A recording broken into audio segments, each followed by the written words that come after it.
Welcome to another studio edition version of Diaspora Weekly. My name is Jermaine Nkrumah, and you are on Diaspora Network Television, DNT. You can reach us. We're satellite free-to-air station, 24 African countries, including Ghana, which is where we're located. You can also catch us with our mobile app. You can go to Play Store or Apple Store and download it free. And wherever you are in this world, you'll be able to see our program live 24/7. Today, boy, don't I have you a familiar face, but wait till you hear what he has to tell us.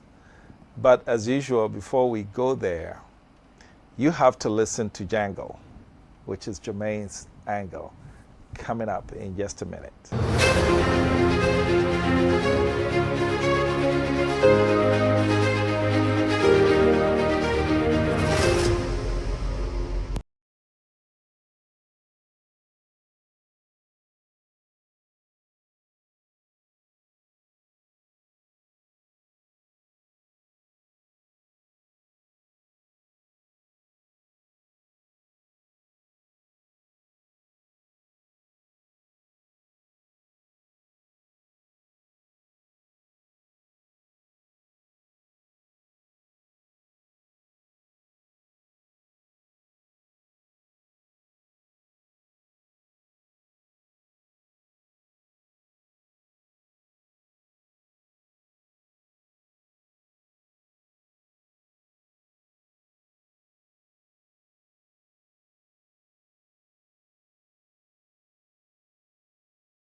The song that you just heard by Peter Tosh, the legendary Peter Tosh, Equal Rights and Justice. And there's a line in there that catches my attention. He says, everybody wants to go to heaven, but nobody wants to die.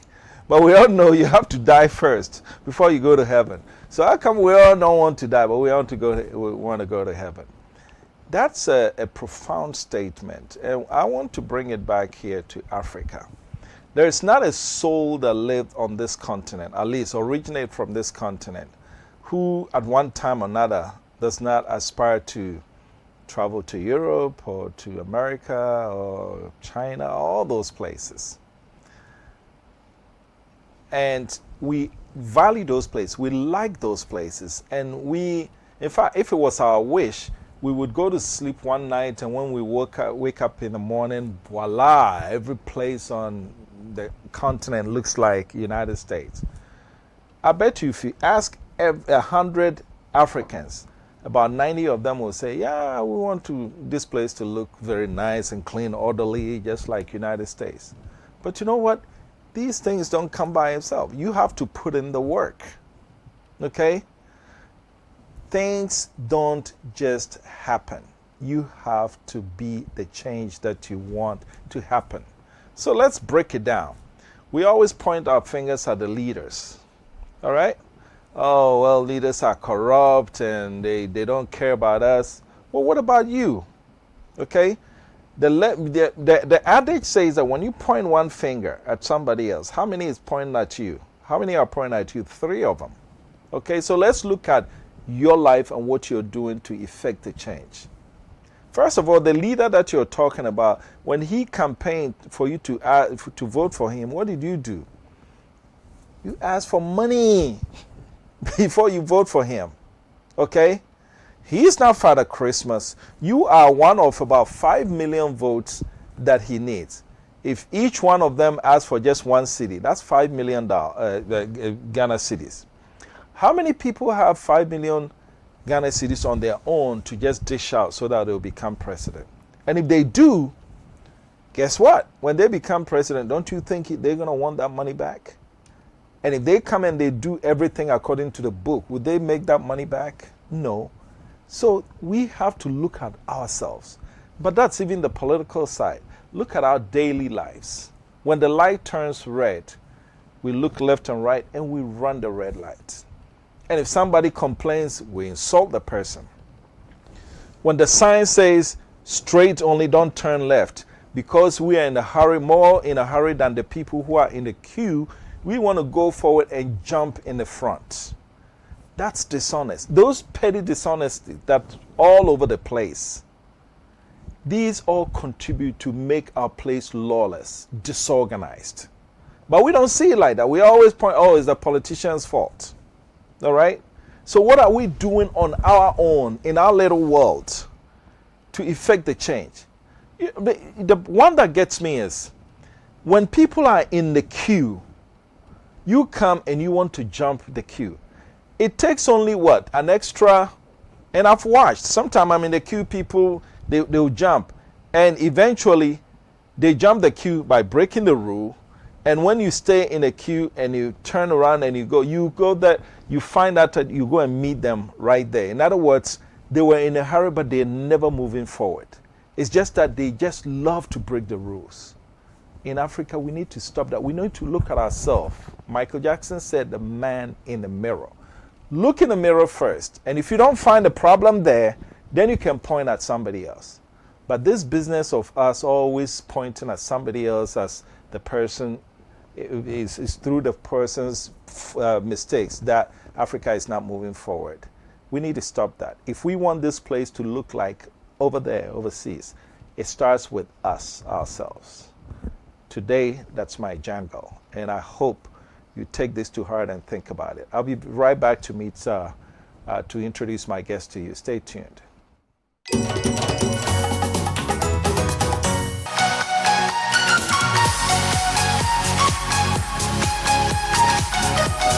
It's a new season. 3 ladies, intriguing conversations from 3 different perspectives. How many months does it take to pass even a bill? And everybody keeps saying, we'll get back to you. Traffic everywhere, wasting people's time. When are you getting back to us? Time is money. Energy. It's the good, the bad, and the ugly. Only on DNT.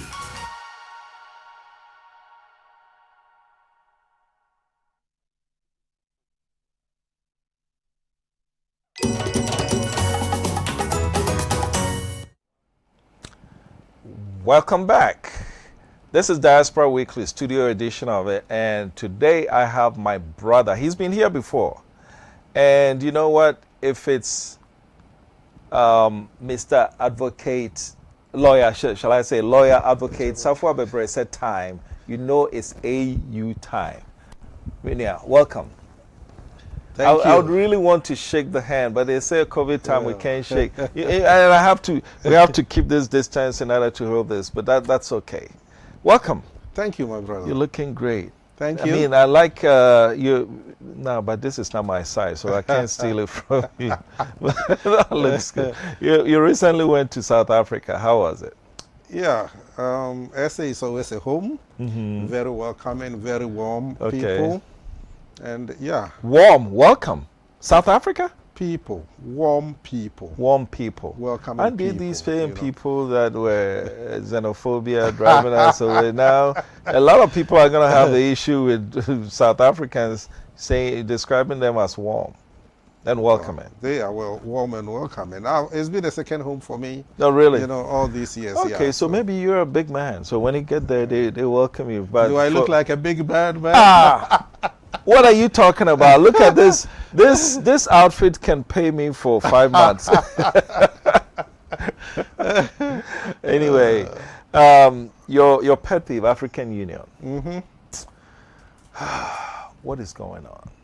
Well, before I start, let me say happy, New Year Thank to you, to your wonderful crew here, Okay. to everybody, and to all Africans and people of African descent, anybody that believes in our Pan-Africanist agenda. Absolutely. Let's have a wonderful New Year, very, very much different from what we had before. But of course, we are starting it with a challenge, and the challenge is that of the African Union elections. You know, you said last year, 2020, somebody had a joke. He said, if you thought 2020 was bad, wait till he turns 21 and starts drinking. 21 is the drinking age in America. So he said, well, it's 2020. If you thought it was bad, wait until he turns 21 and start drinking. So honestly, I cannot believe we're going to get a year that is worse than 2020. It cannot be. In every respect. It cannot be. No, yeah. It cannot be. But if we don't take care, and the election in the African Union goes the other way, we're in trouble. Big Tell us about it. Why is Faki the only person on the ticket? I can't wrap my mind around it. Well, we've been here a couple of times talking about this. It's something that me and my organization have taken it up all through last year. Okay. Trying everything. Okay. Online petitions. Yeah. You had one that had how many millions? 28 million. 28 all million. over the world. Yeah. Why didn't it still make any difference? Well, they take note of it, but they've set the agenda that this is what we're doing, no matter whatever happens and whatever the people say, we're getting it done. And that is what is happening. Typical African. Yes. I mean, for us to have a situation where this guy ends up with, no contest, no challenge, and he is the only face and name on the ballot paper, and we make all the noise all over the place, and nothing changes. Okay, so let's start with what you've done up to date. And your organization's name is? Cosua, Coalition of Supporters Unions of Africa. Okay. We are still an AU partner organization, but we don't know if Faki wins come next year. You don't have a contract. You don't have a contract. And incidentally, our contract actually is due for renewal, in April of next year. Good luck. But you know what? I commend you. You see, let me pause here for a minute. Look, what constrains most Africans is when they come up against their personal interest and the right thing. In your case, your personal interest would be, hey, champion Faki, because, hey, we already have an existing relation with him, so that if I champion him, my contract is secured. And then your personal interest. But you are putting the right thing ahead of your personal interest. Why are you doing that?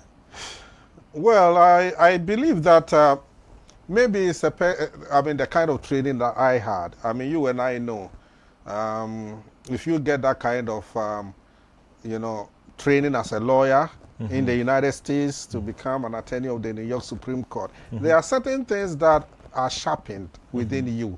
Principles. Yes. You want to do the right thing, and then you also want to see the right thing being done. And when you see rules being broken, when you see people's rights being trampled upon, when you see a whole continent being taken by the scruff of the neck by one person that says that this is my property, and I want to do whatever I want with it, you just cannot turn a blind eye to it and let it go. Okay. So besides the petition, what have you done so far? No, you've been all over the place. You've had meetings in SA and all those places. Yes, I was in SA to try and see the president, Cyril Ramaphosa. We held meetings with some of his people. We had meetings with his attorneys. We presented requests for, meetings. We had meetings with so many people of note that I cannot mention here. But as at today that we're talking, we're still waiting for that appointment to have the meeting with him. But what we've done is to get to the point where we see that unless we take the battle or we take the fight to a different, the next level, we might still end up, the losers. And if we end up the losers, it's Africa that has ended up the losers. We still want the African people to realize that this is the moment of destiny. This is the time we as a continent have to rise up and say that all the years of struggle that the lives of Kwame Nkrumah, Yes. And all these great Pan-Africanist, leaders that fought to win independence for all these states one after the other until we had all these 55 independent states together. Okay. The battles that they fought them because they believed in the continent. They fought them because they believed in Black. Here we are. It's very, very strange, the attitude that we have now. I keep wondering if in our present generation, if it was in this present generation that we had colonialism in Africa, were we going to be able to rise up and fight to redeem the continent and to win the freedom for our people? That's a question mark. But there are those who would also say that the very leaders who fought for our independence, the Kwame Nkrumahs of the world, the Nyereres, all those, how many of them, after getting the independence, set the tone for interchangeable, almost all of them wanted to stay there for life. Maybe that's what set the tone for us, that we're reaping the results today. Okay. Yes, they sacrificed, they got the independence, but I can't think of any one of them who, after securing the leadership of their respective countries, states, said that, okay, 4 years later, election, if you vote and I win, I stay. If you vote me out, I go. None of them did that. Maybe that's what set the tone for what we're reaping today. Have you thought about that? Yes, that is a very, cogent point to make. Yeah. And I think it's something we also need to address our minds to. Yeah. But if we're talking Pan-Africanism, the destiny of this continent of Africa, right now we're sitting with a situation where we've already lost 4 years. Yes. Okay. To Faki Mahamat and, Macron. Okay. Ruling over the affairs of the continent of Africa and messing up everything. Okay. And strangely enough, they're taking it for another 4 years. Okay. So let me come to that. How did he come to power? Okay. 5 years down the line, the African Union Commission chairperson was Madame Zuma from South Africa. Madame Zuma oversaw the elections, arrangements and everything. And we had a situation where at the close of nominations because she said, I'm running for 4 years and that's it. I'm not seeking re-election. Okay. So I'll go back to my country and see to, domestic matters over there. So let's do the elections for the next AU chairperson to come up. Okay. So at the close of nominations, we had 3 candidates that had come up. And then Madame Zuma said, well. The 3 were from which regions? Okay, so let's say there are 5 regions. There are 5 regions, but we had only nominations 3. from 3. Only 3, okay. And she said, well. And we know the central region was not one of them. It was the central and I think the north that we're not in. And she said, okay, we need good representation. Yeah. So she took the opportunity to kind of postpone the elections. Who was the chairman of OAU at the time? Do you remember? If you're talking of the chairman, the heads of states. Yeah, we have the chairman and then the commission chair. The commission chairperson. Okay, who was the chairman of OAU at the time? At the time, if my memory serves me right, I think it was. No, the president of Chad. The president of Chad. Yes, I think so. Okay. Because he assumed the chairmanship. I think it was the president of Chad. Okay. Well, 4 years, it cannot be difficult to calculate. The chairmanship is for 1 year? Or 1 year. The 1 year, heads it of states rotates. Rotate Okay. 1 year, 1 year, So 1 year. Zuma is now, who was before Zuma? No, that one, Zuma, Madam Zuma No, was I'm for sorry. the chairperson. I'm sorry. I'm saying Ramaphosa. Who was before Ramaphosa? Ramaphosa is now the chair. Uh-huh. Who Okay. was before him? Ramaphosa, I think we had Sisi from Egypt. Okay. Yeah. And then when was Kagame? Kagame was before Sisi. Okay, so that's 3. So who was before Kagame? That was that was the Chadian. Yeah. Okay. Yeah. So the Chadian guy, now I'm sure So he put in leaned. his former Okay. prime minister, Okay. you know, because the gap was open, the Okay. opportunity was open. He said, okay, then let me put in my So guy. they delayed the election to allow Faki to Faki come to in. come in. Okay. So Faki came in as a fifth candidate. Okay. So it was rerun, and then nobody still got the 2/3 majority. They did Right. a third time, and finally Faki got it. Okay. Okay, and we were thinking that okay, he's a lawyer. He's been the prime minister in his country. You know, And he was a beneficiary of of a the full slate. The democratic arrangement that was presented Okay. gave him the opportunity to enter and Right. come in and win. Yeah. That's like the guy who climbed the stairs to reach the mango tree, and when he gets there, he kicks the ladder so that nobody else can climb there. Exactly. Because he gets there, and the first thing he does is cronyism and nepotism all over. It is bad. Everybody knows. I mean, you know, a lot of changes even in the AU setup. Okay, where his friends and cronies and even family members.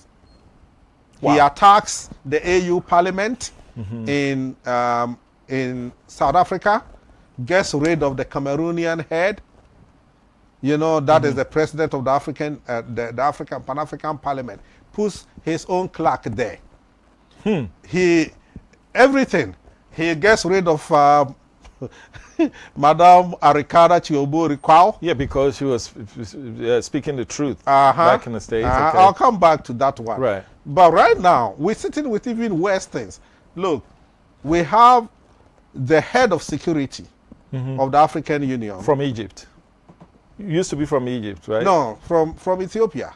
I'm sorry, my fault. From Ethiopia. Yeah, The but- Ethiopians send in a letter saying that so and so. Okay. Yeah. So he took the opportunity to say, okay, You're out. But in his place, I have The a Chadian brother, not just a Chadian guy. The guy is a blood brother. He is also called Faki Musa.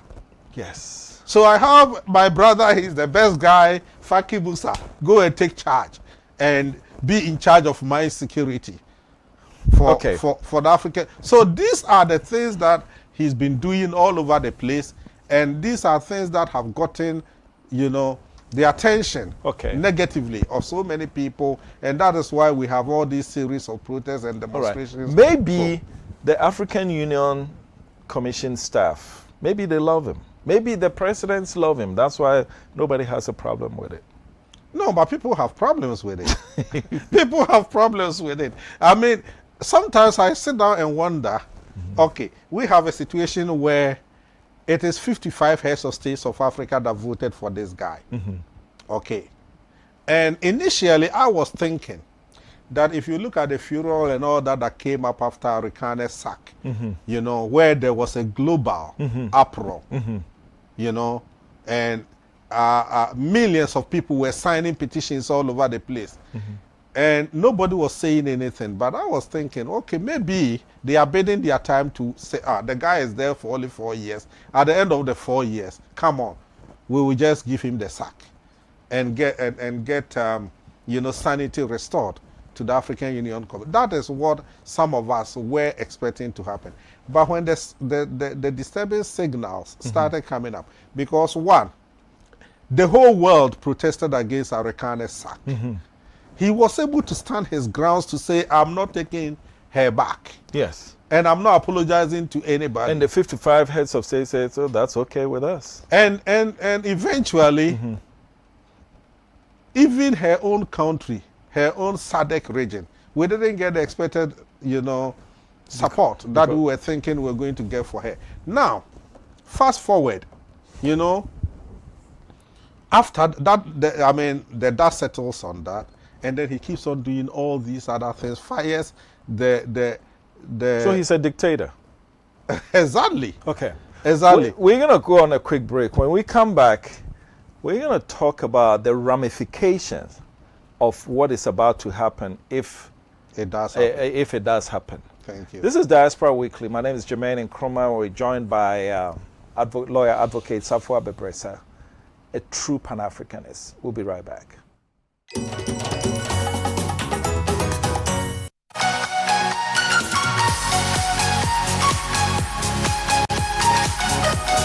It's a new season.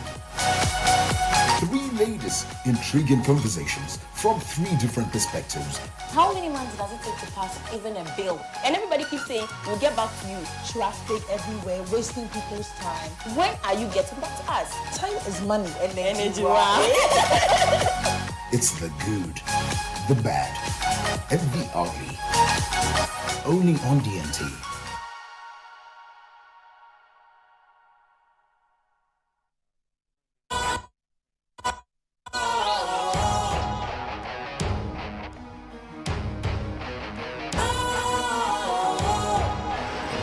What's cool, fresh and trendy with a new look? Makes you feel real good, that refreshing vibe. Satisfies you right just the way you like. Do you know? Do you know? Do you know? Ain't gotta do it alone. Specialized makes you glow. Anytime, anywhere. Specialized, feel different. Always think specialized. Special ice, natural mineral water. Feel different. Think special. This advertisement has been vetted and approved by the FDA. Welcome back. You're on Diaspora Weekly. My name is Jermaine Nkrumah, and you're watching Diaspora Network Television, DNT. I want you to look at what's in my hand. See this thing here? Specialized water. Brilliant. Let me take a sip, if my producers will allow me. Can I take a sip?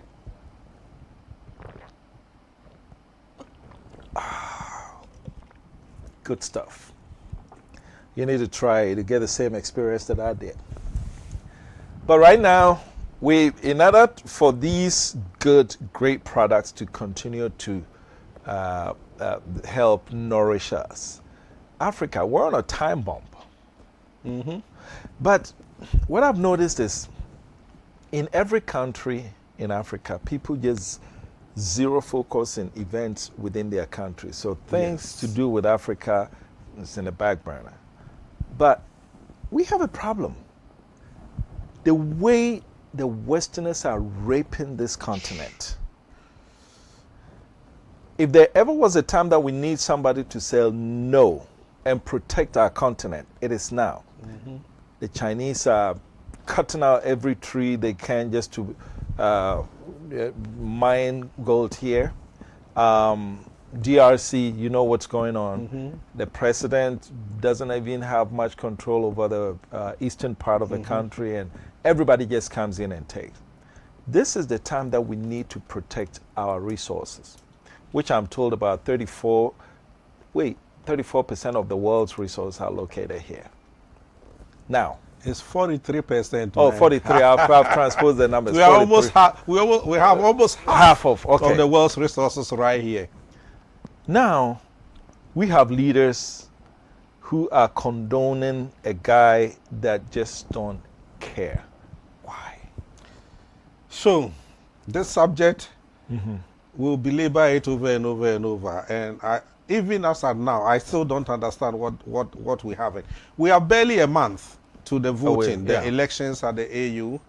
And as we speak now, we do not have any indication, even the call for the postponement of the elections. Just to say that, look, let's just follow, precedence. Madam Zuma had a situation where there were 3 candidates And he said, no, in terms of democratic rule, let's postpone these elections. 3 is not representative enough. Yeah. Let's get 5. And we got 5. And we went through with it peacefully. And he was the one that benefited as the 5th one. Now he takes over, and then for the past 6 months, it's been, I am running unopposed. Okay. Nobody is coming to challenge me. I think I have the answer. Do you want to know the answer? Tell me.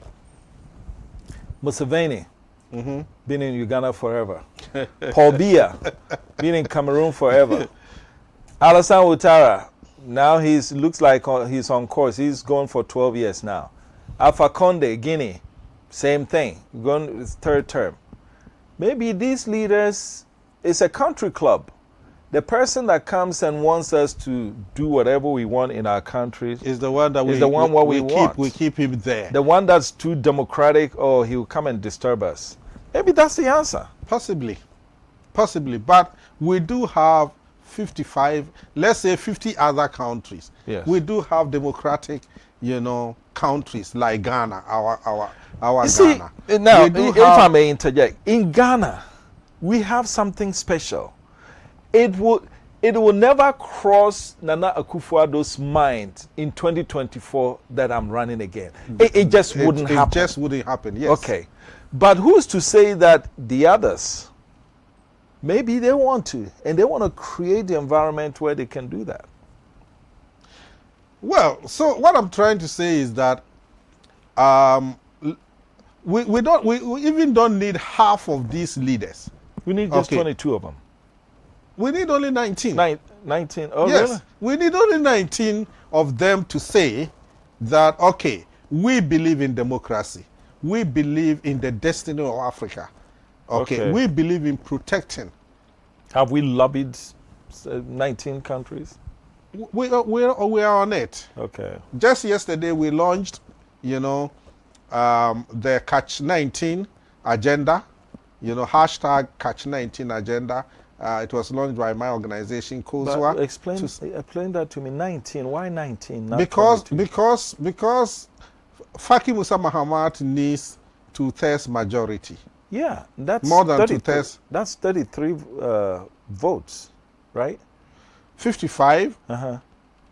Oh, 2/3 majority. Of 55. Oh, okay. So he okay. Yeah. All right. So once we get 19 heads of states that say that, okay, wait a minute, let's look at what this guy's 4-year reign was. Okay. And everybody will say that it was horrendous. Okay. Everybody will know.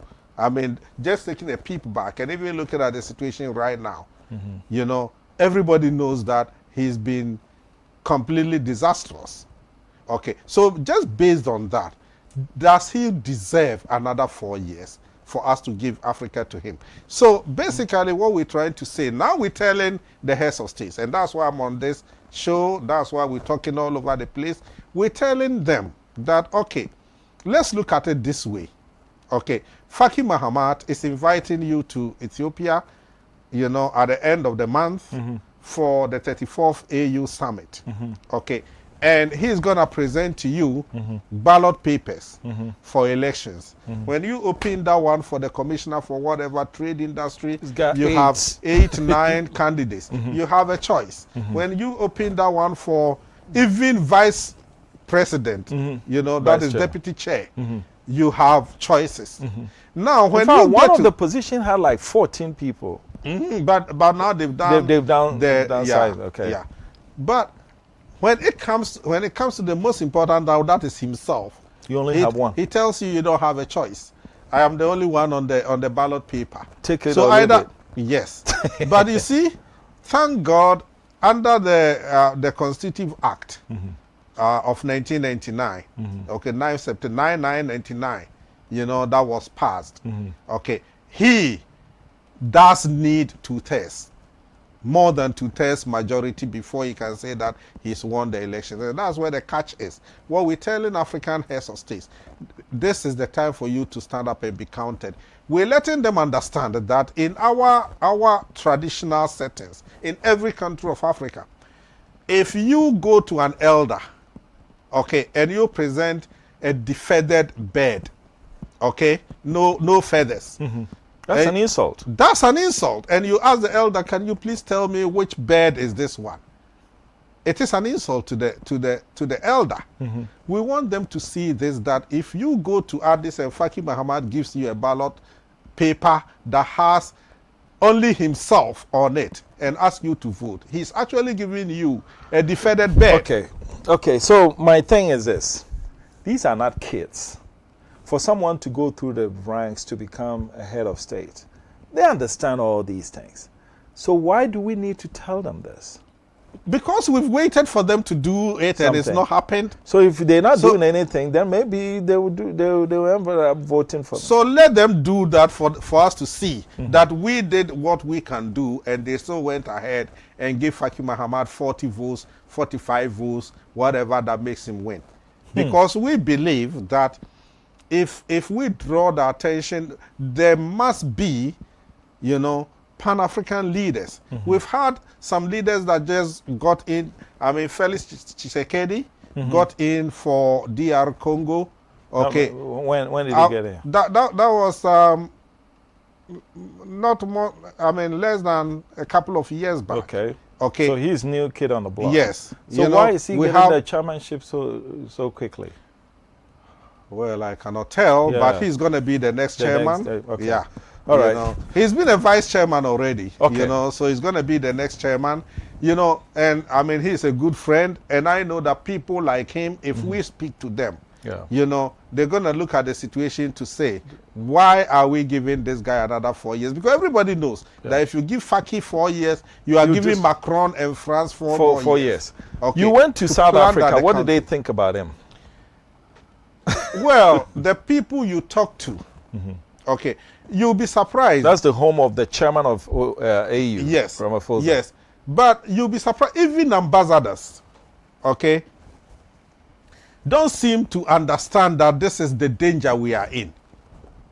Yes. Ambassadors to AU. Well, if I specify, I don't want to. Okay. But it is a fact. You talk to people, and it's like the whole thing had been, shrouded in some secrecy. So, I mean, you and I know we are about the only people talking about this matter on this continent. People just really don't bother, don't care. Talk to me about the African Union Commission staff. Maybe they love him. What are you hearing there? No, they are always up in arms against Faki, They've written letters against him? Petitions, everything. Okay. And we understand that the chairperson of the staff association, everything was done to make sure that he doesn't win the last elections. Did he win? He won. He won. He's from South Africa. Yeah. Okay. So he's there. We have a whole lot of, the whole Addis Ababa township. Everybody knows that this is what is going on. Okay. So my point here is that let us go through the last row. Let us say that, look, we push for the postponement. Faki says, I won't postpone. Okay. The same Faki that was telling us a year ago that, hey, because of COVID, let's postpone. Okay? Now when he realized that, okay, I've been able to sideline His Excellency Kwesi Korte. I've been able to sideline Arikana Chiombo Rikwao. I've been able to sideline Lumumba. Nobody is now up against it. Now he says, okay, now let's do it, even though COVID is still ravaging. So we are saying that let him go ahead with the votes. Okay. We want to see the 19, Pan-African leaders that love the continent, that will say no to this kind of, I was going to use a word that I don't think I should use. This kind of, crazy thing that is happening. Yeah. Okay. So why is this such a big deal? Let me ask. Faki cannot come to Ghana and determine what contracts we sign with anybody. Neither can he go to Congo or South Africa. In other words, the true fate of the continent is in the hands of the respective leaders. So maybe his position doesn't matter. Why is that wrong? No, the African Union Commission chair is Is it that powerful? Yeah, it is. How It does is. he impact my life? In the sense that they meet in Addis and they take decisions that seep down into the various countries. Okay. Faki Mahamat, for all we know, is very useful to Macron and to France specifically, as per Aricane's expose. We said Saudi Arabia has also put a lot of money in. Well, We heard. well. Okay. So And I'm sure China built the AU Headquarters. They have an interest. Mm-hmm. The last thing they want is for someone to come and say, no, you got to do things the right way. yes, but what is so wrong about voting? I mean, democratic elections. What is so wrong about it? That they cannot let us have it. We're saying that, look, even if we had 3 candidates now, okay, and they went ahead and did the voting, that would be better than having a situation where the candidate is unopposed. Oh, of course. And you know what baffles me? What? In any of these 55 countries, okay, let me bring it home here. Okay, 5 years ago, if His Excellency Nana Addo Dankwa Akufo-Addo, okay, filed his nomination to contest the presidential elections, and then John Mahama tells him, no, this election, I'm the only candidate. I would rather not opposed. Right. Would he have accepted it? Of course not. So, what is it that, I mean, none of them in their respective countries would have accepted this kind of situation. But we had Nana Akufo-Addo nominated Ibn Chambers from the Western region. Yeah, What happened? You know, well, that belongs to history. Yes, he nominated Ibn Chambers. Ibn Chambers declined the nomination 2 days after being nominated. After consulting who? Faki Mahamat, in his own words, after consulting Chad. He Okay. decided against it. So let me put this. At least Ghana, we made an effort. So in talking about bringing it home, right? Talking about bringing it home. Yeah. If you're watching this, the NPP nominates Nana Akufo-Addo to challenge President Mahama in 2016. He gets the nomination. Yes, I'm the presidential candidate. Nana Akufo-Addo picks up the phone and calls Mahama. Hey, my brother, how are you doing?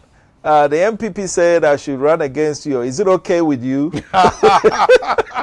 Should I run against Should I run against you? And Mahama said, no, I don't think it's a good idea. And Nana Akufo-Addo say, okay, yes, sir.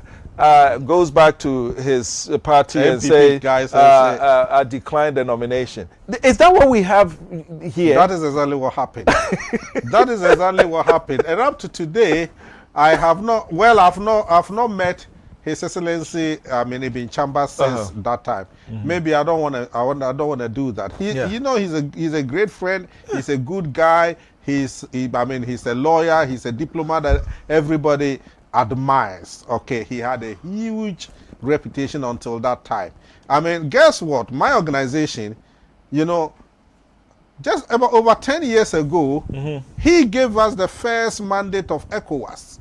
Look at that. You know, he endorsed the organization. He, you know, gave us all the support because we're building African unity. I would love to talk to Ibn Chambers to find out what Invite him here for an hour's discussion. We all tune in and watch because he's not made a public statement on that issue until now. Yes. The only statement that he made, you know, which was picked up by Daily Guide, was that after consultations with Chad, I don't think I will run.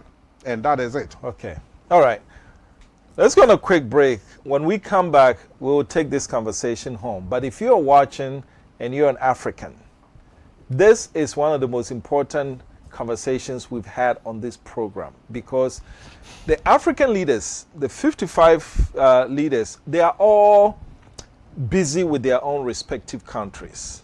And so what they've created is the African Union Commission.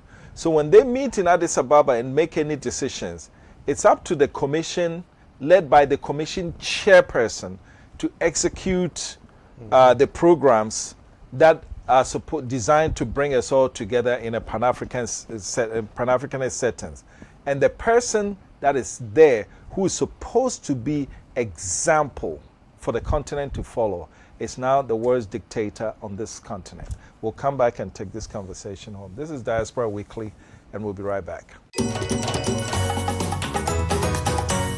As the national regulator of the communications industry in Ghana, the National Communications Authority seeks to ensure an environment that is safe and fair for consumers and service providers. NCA grants licenses and authorizations for operation of communication systems and services, develops guidelines to streamline communication activities, establish and monitor quality of service indicators for operators and service providers. NCA is in 8 regions: Accra, Tamale, Takoradi, Kumasi, Ho, Koforidua, Sunyani, and Bolgatanga. Do you have unresolved complaints with your service providers? Contact us on 0800110662, 0307011419 between the hours of 8 o'clock a.m. and 5 o'clock p.m. from Monday to Friday, or visit our website at www.nca.org.gh and follow the procedure for filing a complaint or submitting enquiry. National Communications Authority, Communications for Development. Hello and welcome back. This is Diaspora Weekly on DNT. My name is Jermaine Nkrumah, and we're joined by lawyer Safwa Bebresa, the true Pan-Africanist. Because if you're talking about somebody who is championing a cause that's actually against his personal interests, that's my guest today. Welcome again. Now, we were talking about the ramifications of having someone who is inept, dictatorial, incompetent, a chronist. He is if you look at all the adjectives of a bad leader, that's Faki Mahama. And I hope he's watching, because one thing that I cannot personally stand is someone who climbs the ladder to get to the tree, and then when he gets there, he kicks that's exactly what he's doing. And so, what is the ramification of Faki continuing to be the African Union Commission chair for the next 4 years? We are doomed. That's the best way I can describe it. If Faki has Africa for another 4 years, we're doomed, because everything is going to go down. It's going to be worse than what the AU Workers Association and everybody is complaining about and demonstrating against. Basically, what is going to happen is that all those billions of dollars that France siphons out of Africa, as per Aricane's expose, you know, that now is like under pressure, and they've stalled it. They're going to resume. Once Faki wins, he opens the door for them again. That is how come Macron is putting so much money even into these elections. But my biggest problem is the hotspots on this continent. He's not doing anything about it.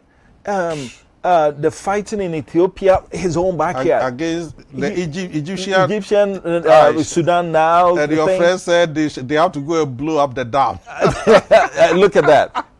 Well, my friend being Trump, right? Trump, okay.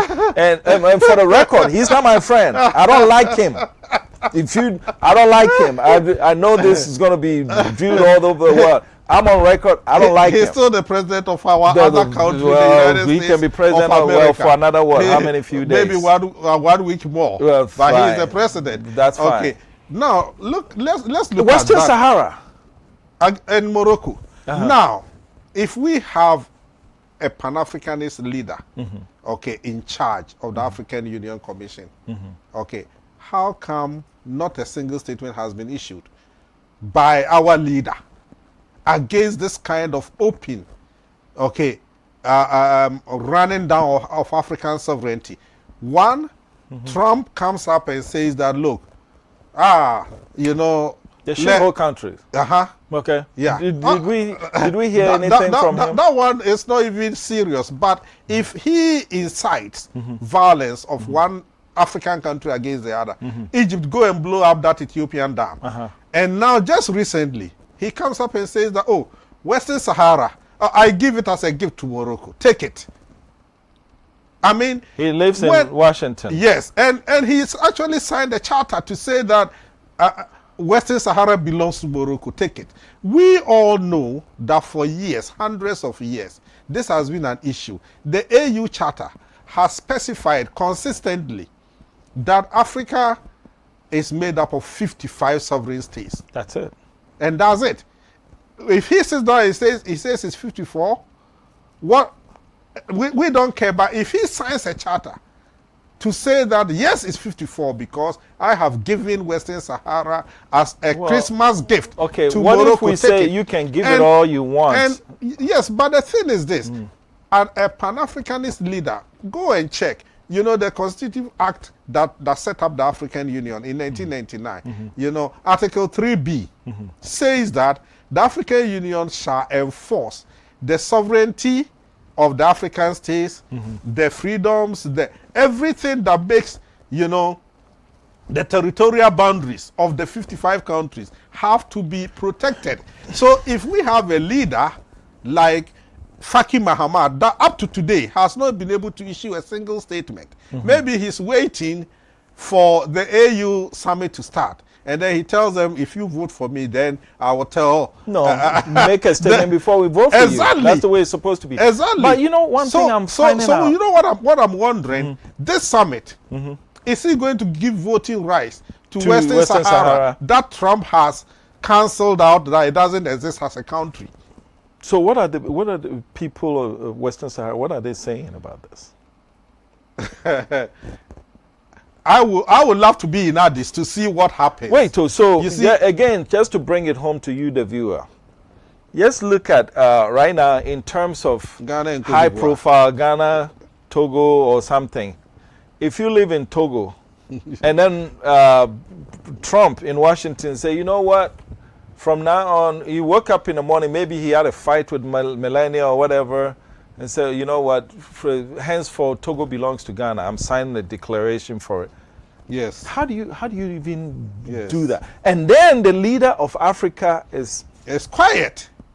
Do we have a leader here in Africa? And I mean, it's amazing. And this is the man that is, I mean, when I spoke to VOA, that's what I said, that the man is more concerned about presenting a ballot paper that has only him on it than protecting those countries whose votes keep him there as our leader. What's your prediction? Do you think we'll get 19 votes? We are appealing. If I have to kneel down here and beg, you can do that for the rest of the program. If I have to kneel down here and beg, but yeah, the let's be African strategic, leaders, though. our leaders, please, please. Can we count them? Can we count votes? No, it's secret ballot. But if it's not up to 36, we'll know. Yeah, but I'm saying that now, can we pinpoint and say, Nana Akufo-Addo, Ghana, we're counting on you for vote number 1 against, so, and then go down the line. All we need is 19. Can we do that? Yes. We have an idea. Okay. Because we have some responses from certain sectors. We have people that are helping us to reach out, and on our own, we are actually sending specific petitions to each head of state. We're sending them through their embassies in Accra here, through the embassies in Addis, through the embassies in South Africa, to the heads of states, appealing to all of them, each one of them, please desist from casting that vote. And right now, even if you know a country, you probably don't want to No, I cannot mention, but I know. But we know some country. We know. In your head, how many do we have? We'll get some of them. So far, at least I can be sure of about 5. Just 5 votes? So far. No, but you know how it happens. Okay. At least in Central Africa, where it was most difficult for us, at least we know of one that we can get. And that one can get maybe 4 or 5 others within that region. Central region. Yes. You know, if we can get Ghana here, Ghana is ECOWAS. Yeah. Okay, at least Ghana can get us 4 or 5. Ghana's a chairperson. Exactly. So that is the way it works. Okay. Because even until the day of voting, the heads of states do a lot of tete-a-tete among themselves. You know, they check notes and all that. You understand? So what we are saying is that please don't give up on the continent. So then what happens if he doesn't get 2/3 of the votes? We get 6 months. Postponed for 6 months. Then he's sitting there for 6 months again. Yes, he's sitting there for 6 months, but now we are opening for nominations for other people to come in. Okay. That's going to drag for a year, because now when you have 4 other candidates to come in. That's 5. That's going to be even more difficult for anybody to get. So we keep running. It is the same that happened in 2016. How long did that process go? They went three. I mean, 3 times. But over what? But he won. But what over what period? No, the first 6 months. It is the same 6 months. You know that it took. Okay. So let me get this straight. If My he brother, doesn't get 36. Okay. 6 months later, we have 5 people, and then they vote, and nobody gets 36. Then we go another 6 months. No. We don't. Okay. No, that process is right there. Within that period, we have to. Then they have to do the rerun right after that for him to get. But my brother, 6 months in the life of a continent that is going under slavery for 8 years. Compare. Okay. Well, I'll tell you what. I'll give you a minute or two to do your closing argument. Look in that camera right there and tell the African leaders what you want to tell them. Let me be on my knees and plead. Serious, brother. Because this is pathetic. Yes. Okay. So, on behalf of Cosua, the body that seeks to bring all Africans together and push for Pan-Africanism, we are appealing to you, Your Excellencies, all 55 of you. This is very, very crucial. In less than a month, we are having the African Union Commission elections. We don't care about all the other sectors, the commissioners and all that, but the one that you cast your vote for to become the new African Union Commission chairperson is already sitting there. He's already taking 4 years. You know in the depth of your heart how he has performed. And you know whether he is the best person to take Africa for another 4 years. We are pleading with you. As I said on the show, if this man comes presenting a ballot paper to you that has only one name and only one photo on it, that is himself. I need you to realize as an African leader that that is an insult. He's presenting a bird without feathers to you and asking you to name it. Please, do the right thing. Reject that ballot paper. Don't vote on it and save this continent for posterity for another 4 years. Thank you. Very good and very well delivered. And if you're the president, if you're a voting president, I'm adding my voice to this. We don't need 19 votes. We need about 40 votes to vote no, to send him a clear message that he's not wanted, so that even the runoff election, send him a message not to even include himself in the runoff election. Because if we get 19 votes and say, yeah, maybe I have a chance. No, we need 40 of you to vote no, so that he has the clear message that maybe I'm not wanted. Then we get new blood of people to come in. This has been an engaging edition of Diaspora Weekly. When it comes to Pan-Africanism, DNT is your only TV station on the continent. We live and breathe 2 things, Pan-Africanism and diaspora re-engagement to the continent. I was joined by lawyer Safo Abeprese, Cosua president. And both of us agree on one thing: vote Faki out.